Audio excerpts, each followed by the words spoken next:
What is going on YouTube, and welcome back to another video. Today is episode 6 of the lockdown interview series, and today I have a very exciting guest on the channel. So today I'll be speaking to Scott Britts, who is the founder of the awesome competition and charity Battle Cancer, which I'm sure a lot of you are aware of. Battle Cancer now run events all over the world, so I'm going to sit down and speak to Scott about running a successful competition, his early days, how he got into CrossFit, and yeah, just have a little bit of fun and just get to know Scott a little bit better for you guys also. So let's head straight into it. That'd be awesome. Before we start, who's behind you? Before we start. Oh, can you see it? Hello. How old is she? She's 2 next month. She's a rescue dog. Oh. She's a chow cross, but since I've been doing these little kind of Skype interviews, she just keeps jumping up on the little sofa. I could just see a little head, and I was like, if there's a dog there, I need to see the dog. Oh, yeah. There we go. Do you know what I mean? She's just Chill. soft. So I'll leave it there. Right then, so for any of you who aren't aware who Scott is, he is the founder of Battle Cancer, the very successful competition and charity that you've now got locations all over the world where you run competitions. But we're going to delve a little bit into his early career first and kind of how you built up your kind of rep within the UK CrossFit. So taking it way back, how did you kind of originally get into CrossFit? What was your background before CrossFit?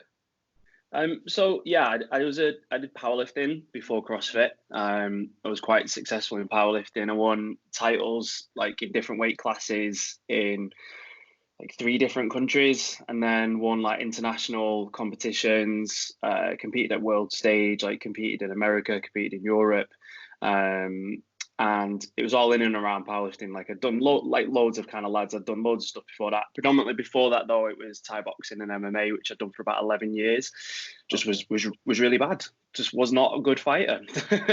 Everybody thinks that they're really good when they do stuff like that, and I wasn't. Also wasn't particularly a big fan of getting smacked in the face. So that doesn't make you a good fighter. So I wasn't good at that sport. But I was always like oddly strong for my size. So I always had like I don't know. I was just always strangely strong for someone small. And I've been told many times by like Russians and Icelanders that, oh, you're very strong for a small man. So I was like, okay, cool, I'll take that. So yeah, powerlifting was like the kind of heart of it really. And I only started CrossFit because of Battle Cancer. So Battle Cancer is like not just for people in CrossFit, but we have like a huge amount of people that are CrossFit based and from the CrossFit community. So when we started it, I was like, I'm going to have to learn all these terms. I'm gonna have to learn what people do, and then it became like a bit of a challenge to say, well, okay, I'm strong. So I mean, when I started CrossFit, it was like, well, I could back squat 245, I could deadlift 250, and I could like bench like 170. So why can't I clean and jerk like more than 100? So it was like that kind of frustration. And then I just saw loads of things. So it was like, saw gymnastics, so that's really cool. I'm super strong. Why can't I do it? Started to try and do fitness, was not fit. So I was like, right, okay, how do I get fit? So it was because of Battle Cancer that I got into that. And then from going to lots of different CrossFit gyms, meeting people, and then competing really. So started off with fighting, being really bad at that. Then picking some stuff up, being quite good at that, and then going back to not being particularly very good at CrossFit, but getting slowly better. No, that's awesome. So you kind of spoke a bit about Battle Cancer then. Did the Battle Cancer then obviously sprout everything else with the kind of like the Team Wit, Team Knocker? Was Battle Cancer the very at the beginning of you branching out into all of them avenues? Yeah, I mean, I'd say so there's a friend of mine, so who very close to, like, there's a guy in Iceland. He's powerlifter, cameraman for Half 4 Bjornsson. So over the past couple of years, like I know like Half 4 quite well, like Runa very well, and it was Runa who, from working with Half 4, like spoke about partnerships and sponsorships and working as part of brands. And before that, I'd never really been anything. And we started off the first year with Battle Cancer. I mean, we gave away vendor spots and we gave away people to kind of have logos on things, but that was because we needed to have as many people talk about it as possible, so that like whole world wasn't really something I was massively into, because I've been a police officer for 8 years. I'm still, although I'm on a career break at the moment, I'm still a police officer, so that side of things was very different to what I knew. So becoming part of those, like, yeah, I mean, obviously knowing people in the industry, you then get an invite kind of in. It's, you know, people are like, oh, how do you get becoming a sponsored like athlete for Noco? Well, it's, you can ask them, but you kind of need to know people within there, and then they follow you and they see what you can do, and then it's, you get asked more than you ask them. And I think that's a common conception of lots of people want to be sponsored but don't really know what sponsored means. Like, it's, they just see, oh, you wear something that says something on it, or you kind of, you know, you drink it or you talk about it or whatever. Advertise this easy on really average YouTube channel. I've even got my wit jump on. That's actually done. But it was a weird one, because for me, it's like Battle Cancer is all about being honest. So we're honest about the events, we're honest about the way they work, we're honest about people's feelings and emotions, and we're honest about the impacts that it has on people. And I never wanted to kind of promote or work with a brand that either we didn't work with and felt comfortable with, or I genuinely didn't want to use. Because a big pet hate of mine is, and I'm going to annoy loads of people with this, and I'm really sorry, but people with like 30 different discount codes, and they're like, oh, I'm team this, and this. And it's like, okay, I understand, to make a living as an athlete, those discount codes get you a kickback, and that's how you earn your living, and that's completely fine. My only problem is when I have lots of people who message me about mental health or loss, or like tied into very deep emotions, I didn't want to have just lots of discount codes for brands that, excuse me, I don't really use or believe in, or to change over from them. And I think, again, that was a big thing, like, work with a few people and just stay working with them and believe in them. And that's like, that flavor is legitimately the best flavor drink I think I've ever had. And I'm not saying that, like, I don't, just because like I get it doesn't mean I'll tell them the other tastes. There is some other flavors that taste absolutely horrible, and I'll get, but just be honest, and then people believe you more. That's the thing. Yeah, no, lemon is definitely. I was speaking to Leon yesterday actually as well, and he absolutely loves the lemon. It was either lemon or Miami, but anything lemon for me. Mate, that's all over it. Yeah. So moving on to kind of Battle Cancer. How did the original concept and idea come about then? Because you're absolutely huge now. Well, I mean, yeah, that's really nice, and we sometimes think that we're kind of bigger than we are, because we live it, so we breathe it like 14 hours a day. But there's still a lot of people that don't know what the event is. They don't know about the initiative that we now run, which I'll tell you a little bit about later. But it started off because, again, like powerlifting, I was strong. I wanted to do something in relation to deadlifting. So I was always a big deadlifter, over 3 times bodyweight deadlift. So I was like, right, I want to do something that's it was originally for Macmillan Cancer Support. What can I do? Okay, I know I can deadlift, so I'll deadlift for like 12 hours, for 24 hours. And I was like, well, it doesn't really inspire people that much. Like, there's lots of challenges that are for this time or for that long. So I came up with the idea of deadlifting the weight of the Titanic, because it was something that had sunk. So people could visualize this gigantic thing that you were then like lifting out, and you know, with that you're lifting people, and you're lifting, like, there was loss on the Titanic, so you're doing something for people to kind of associate in the head with loss and having a positive change. And we didn't quite do the weight, but we broke a Guinness World Record with it. There was 12 of us. We deadlifted for like 12 hours straight, broke a Guinness World Record, and we had 30 other different places do it across the UK. So I was like, hang on, there's way more, like, my hours for doing something for fundraising, excuse me, is much more impactful by collating other people in. So lots of people are fantastic people. They're very good. They've got energy, they've got effort, and they want to do stuff. but they don't always want to get organized. So I was like, well, I'm really good at organizing people, so let's bring them together and do something. So for about a year, we did different like powerlifting events that were for charity. And they're really difficult because powerlifting is not an affluent sport. People who do powerlifting are not, let's be honest, CrossFitters and people from the CrossFit community tend to be from like middle class to a professional background. So, doctors, professionals, like people with a bigger income. And when we're really honest about charity, like the more money you've got, the more we want to get you because you've got more money. So with powerlifting, we were putting on, I think we did like 4 or 5 different like competitions.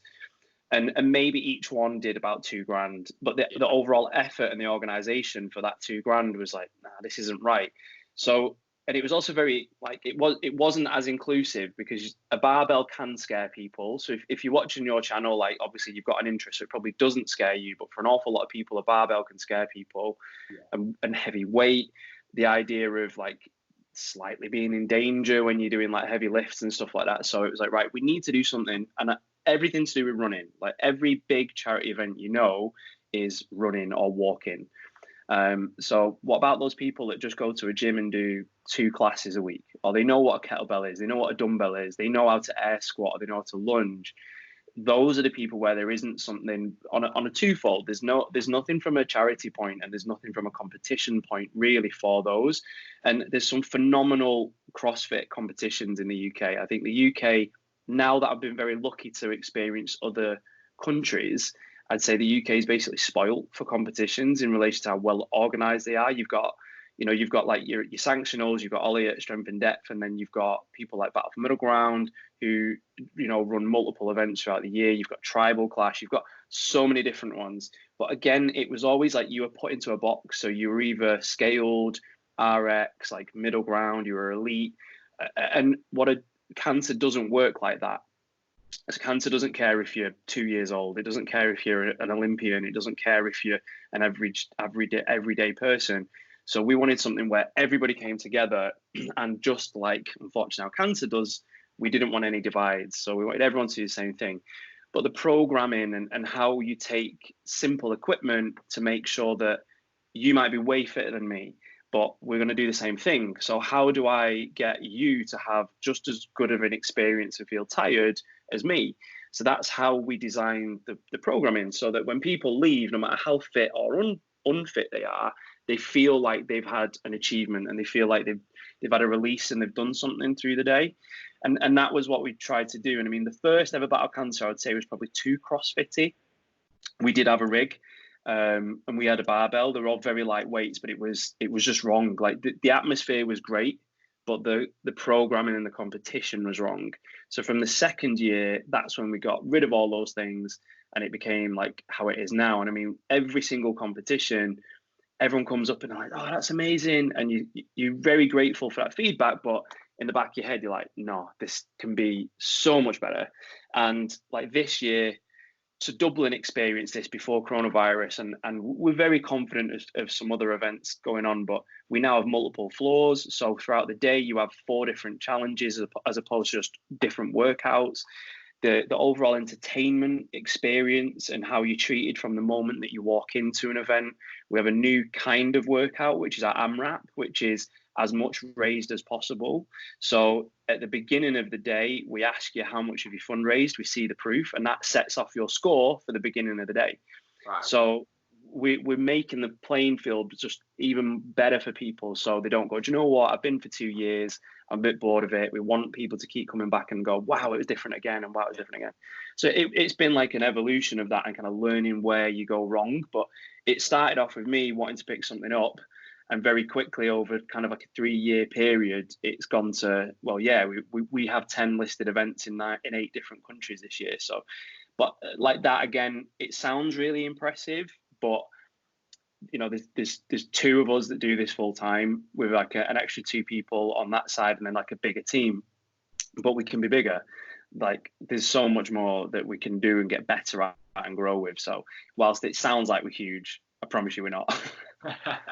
But that must be exciting for you as well to know how much more potential it's got in your head as well. Because myself and Miles, we're organising a competition in the Midlands it's not going to be crazy big, but there's going to be 100 odd teams, so like it's a decent Okay. size. And we can appreciate it, like kind of when it comes to organise it, you always want kind of, you've got this vision in your head of it always being bigger and better, but obviously you're limited by certain factors. So yeah, it's obviously got to be done slowly over a period of time. I mean, our event was meant to be in April, but it's now been pushed back to the end of August. So, I mean, whether we have to postpone again, I don't know. So, but yeah, it's the excitement like gets me going in the head of like, this can be so much better. Like, although people are buzzing for it, you in your head you're like, you wait till next year. It's going to be awesome. Well, you look at Wadapalooza. So we're, again, really lucky. We had a big activation at Wadapalooza this year. Like, I competed at Wadapalooza, and I would say, and it has more people there than the games. So it has more spectators than the games. And so you look at it and you go, okay, this is huge. They have literally hundreds of vendors. The operation is massive. And I've been very lucky to get to know to know quite a lot of people at Live and Loud who own Wadapalooza and own other events. And it's been a process. It's taken them 9 years, and it's taken them 9 years of growth and expansion and learning. And then it's things like, you talked about Wit and Knocko at the beginning. So from a Battle Cancer standpoint, like, we've only just started working with My Protein, for example, and they're huge. They're an absolute monster of a company, and we wouldn't have got to work with My Protein in year one. No. They wouldn't have done it. We had 500 people at one event. We wouldn't have got it. We wouldn't have got. We had support from Wit and Knocko from year one, but not in a commercial relationship where they're helping us on a massive scale. And it just takes time to grow that. But that's what's exciting. And I think, especially with us, we're very lucky that we can go to different countries, because we work predominantly with the largest cancer charities across Europe and the US. So we have a network in. Everybody has been affected. So every single person knows someone or has got some personal link in there. I mean, I was literally speaking to someone yesterday and about doing some stuff with us, and he said, yeah, my gran passed away on Sunday from it. But that happens at every single conversation that we have. So for us, the exciting part is we see a huge gap in fundraising, and we see a huge gap in events, and we go, do you know what? We can fill that. And if we do it right, and we stay true, and we keep this like heart to it, and we don't ever, I mean, unless someone comes and says, oh, we're going to buy you out and we're going to turn you into this big corporate kind of thing, which will never happen. Like, we're not set up, we don't make money. So people won't buy us out because we don't make money. We get enough to put the events on and grow the events. And I think that's what's super exciting about it. Even now, like, it is terrifying because of our jobs are to bring people together, and we can't for now. But next year we've already agreed Miami, so we're working with Noah Olsen for a Miami event, and he's even got us talking to the mayor of Miami for that. We've got Texas, we've got Norway, we've got Holland, and we've got Dubai. We're talking to someone in Dubai, so we've got links already for 2021 to just continue what we're doing. So it is, and for you've already built up a group of people that have signed up. Like, you said there's 100 odd teams. Like, they've already invested in your event, so you've got them hooked. You've done something right to get people there. This is what we were saying the other day. I was speaking to someone else about my event and stuff, and it's not until someone starts asking you questions you realise you kind of think, oh, actually, yeah, I have done all right. It's like I'm stressing out so much and I'm trying to organise stuff. You don't have a chance to step back and go, oh yeah, we've done a good job there. Yeah. You're too busy trying to kind of make it even better. And it wasn't until someone said, bloody hell, like, it's your first competition. You've got you're just selling an idea. You're not even selling a competition because you've not done one yet.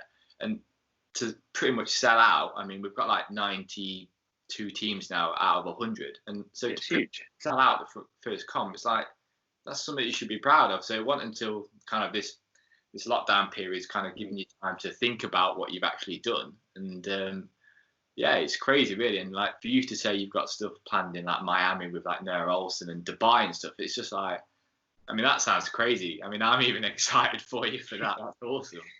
And you pick it's the way that I'm kind of finding now. We launched, so we've launched an initiative called Battle Cancer Move Forward, and it's based on a group of guys that have already been doing this for the past 18 months in Ireland, where it's free CrossFit classes twice a week for people who've been affected by cancer, either physically or through a family member, and we give them kit. We give them a travel subsidy so they don't have to pay to get to the gym themselves. And then at the end of that 10 weeks, we take somebody and we pay for their CrossFit level 1. So they become a coach, and they keep that coaching going up for a year. So every single one of these Move Forward programs basically has free coaching for people affected by cancer for a year, but it also turns people into coaches, and it spreads that. And we've been doing these online classes with people. And I mean, we've already, we had, luckily, because we know Noah, we've had one with Noah, good friends with Zach, so we've got Zach on this week. But we've got Kristen Holter doing it in 2 weeks. We've got Rory McKernan doing it. We've got Lauren Fisher and Rasmus Anderson doing it. So we're very lucky to, once you've got something and I think you're passionate about it and you believe in it and it has an impact, doors will unlock. And that's it has taken 3 years to reach these kinds of people. But once you kind of get through one, then the rest kind of come along, and I think that's a big jump for anybody. But that's also exciting for us, because it's we thought people would just forget about us with no events. Okay, well, people just forget about you. But the response that we've had online has been huge from people during this time. The class attendance online has been really, really good. So it's awesome. But I mean, to have 92 teams on, you've not even had an event.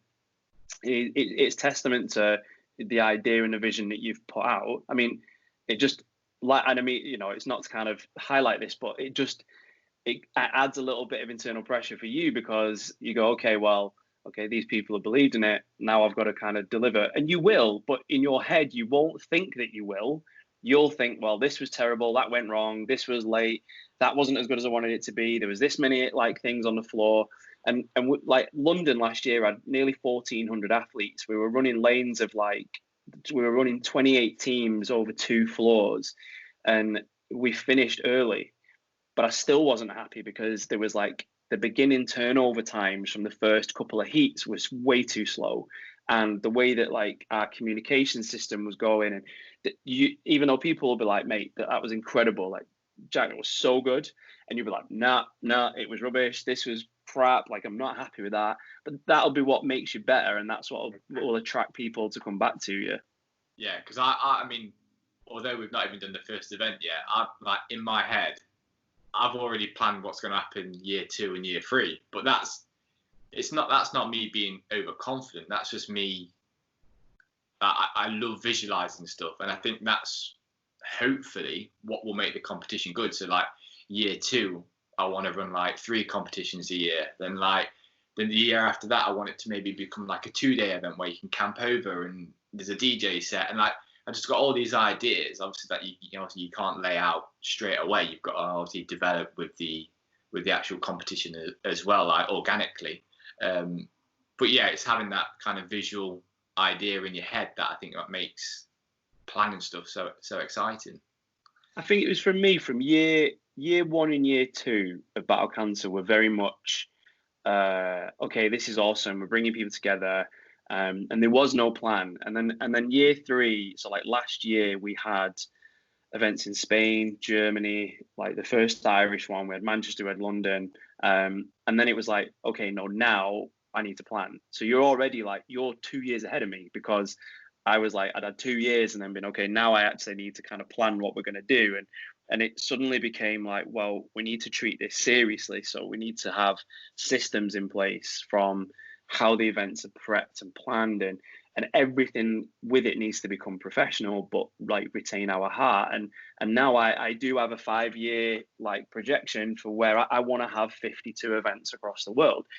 And it sounds like a bit much now, but what you're doing is 100% right, because you don't want to find you've got something that works and then suddenly be scrambling to kind of organize it and grow. And it's like anything, when you set yourself a goal, it's great to have a big end goal, but set yourself smaller ones until you reach that end goal. And I think it's not being too forward thinking. And I don't think it's being like I've said this before, and people are like, oh, well, that's really arrogant that you think you'll grow to that point. And I'm like, I'm not saying I think I am. I'm planning to. There's a big difference between saying I have done this or I just blindly will do it, and to saying I am planning to do this. There's a big difference to that, and I think that'll be what will separate you from a lot of events that have kind of come and died, even in the past sort of 4 years, that have had a lot of money put behind them, have had a lot of big names and huge prize purses and things like that, and then you never really hear of them again. And I think it's because they've just not effectively kind of thought, what's my event, like what's the heart of it, what's the message, and where are we going to go. So I think it's cool that you're thinking like that, definitely. No, I appreciate that. That's really cool. So we spoke about bowel cancer, we spoke about your kind of powerlifting days and how it all began, but we're just going to do, just to end this, we're going to do a quick fire round of just some random questions, and then do my best. Go ahead first. Just you go ahead. So first one, favorite movie? Ferris Bueller's Day Off. Got 100%. Favorite tattoo you've got? I know you covered. I can tell you my worst one, which is my tribal. The classic. Which is 18-year-old Scott. Put something on my arm. I'd probably say my favorite. It's really hard. I forget stuff that I have. What about most painful then? Most painful is probably the side of my head. Yeah, side of my head on my throat. Like your throat, you lay upside down and you're having your throat done. But I'd say the side of my head when it started to get behind my ear. So yeah, side of my head was not fun. For me, it was inside of my thigh. I didn't realise that area. Yeah, right up here as well, or like underneath, it can get very pinchy. Yeah. My full leg's covered, so I thought like my knee would be the worst bit where it's on bone. But then as soon as he got high up, I was like, oh my god, that is so painful. Favorite food or meal? I'm right nerd with food. Like that's one of the things I'm very good at, is just like very set like diet. Favorite thing would probably be boring, just steak. I mean, I eat it a lot, so I think just a really good steak. I don't think you can beat, if you're vegetarian or vegan, like whatever. But for me, if you're a meat eater, good steak, you can't beat that. 100%. Ideal holiday location?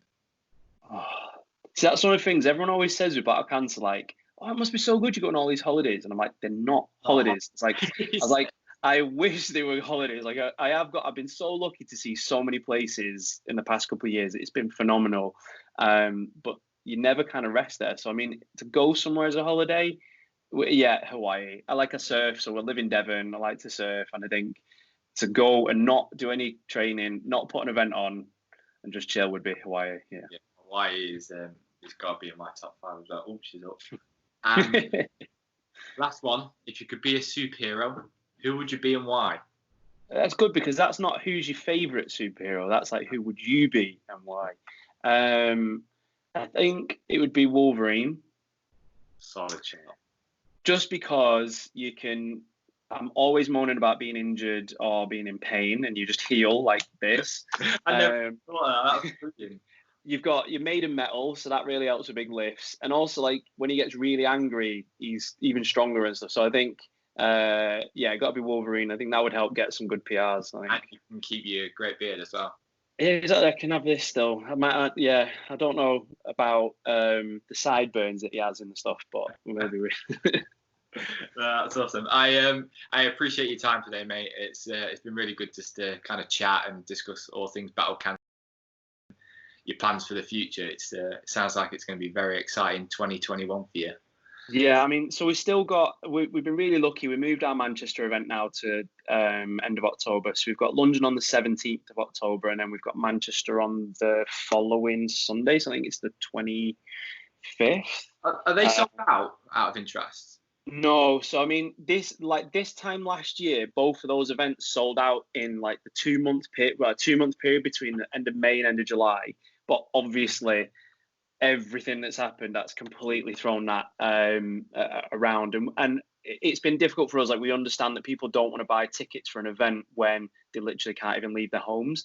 So for us, moving Manchester from August was a big thing to moving it to October. London, our venue is a huge venue. They're in conversations with the government all the time, and they've basically said to them that they think they'll be allowed to be operating with a less than 5,000 people. So for us, for our London event last year, we had about 4,000 in attendance, and we have a number of contingencies. So one might be that we become an athlete-only event for this year, which is, as sad as that is, it's something for us to still run. And the second thing is we may change the format, that instead of a big one day, it becomes like you do your workouts, you have a set amount of time in between and you do them, so that people could actually, it'll reduce the number of people through the box. But we've managed to strike up a really good deal that we get hand sanitizer for every single team at all events. We've got brand new cleaning stuff for the equipment, and we've managed to work with the venues to get additional space. So if there has to be a 1 meter or 2 meter social distancing in relation to certain sizes or shapes of groups, we can do it. But it's been a lot of work. So that's why we announced last night Manchester being redated. And we've had a lot of people asking us about it, but it's just taken us the best part of 3 weeks to logistically get the plan in place with the venue and wait for some kind of input from the government, because the government don't tell us. Yeah. But the government tell the venue kind of trade bodies, and the trade bodies tell the venues, and then the venues tell us. So I think for October will be good. So yeah, and I mean, one of the things we're doing this year is every affiliate gets a free team. So we've given a fifth of all ticket allocations for free to any affiliates in the country. And every event we always give a free team to. So I'm fully expecting an official rep from your event to. Yeah, I was about to say I've not actually heard that, so I'm gonna have a word with Miles. I've not heard that. I was just about to say I'd love to get a team together for maybe the London one and get a team down to London for the day. So yeah, we've done it for every year. So if you host an event, so we've done it with Sid, like Battle for Middle Ground. We've got the Heroic Games, that's a new one. Turf Games, like, because what we want to do is we want to be the kind of event where everybody comes together for a reason, and to utilize that. We've always said, if you organize an event, it's great for us to look at the leaderboard and see a Turf Games team, to see a Strength in Depth team, to see a Tribal Clash team, to see all that kind of stuff. So yeah, mate, after this, just we'll sort out that you're there in London. That'd be awesome. We'll get a Midlands Fitness Games team in. Love it. No, that's awesome. Yeah, sweet, mate. That's all from me. So I appreciate you coming on. No, thank you so much. Really good work. Like, obviously interviewing people with way bigger followings and stuff than me. So thank you for appreciating it. And just let us know when it goes out. Obviously, it'd be really nice to kind of share it through Battle Cancer's channels and through our own and stuff like that. Mate, that'd be absolutely class. I appreciate that. Lovely. Thank you so much, mate. Take care. Look after that little one. Yeah, you have a good day. See you later, dude. Bye-bye. Yeah. Bye.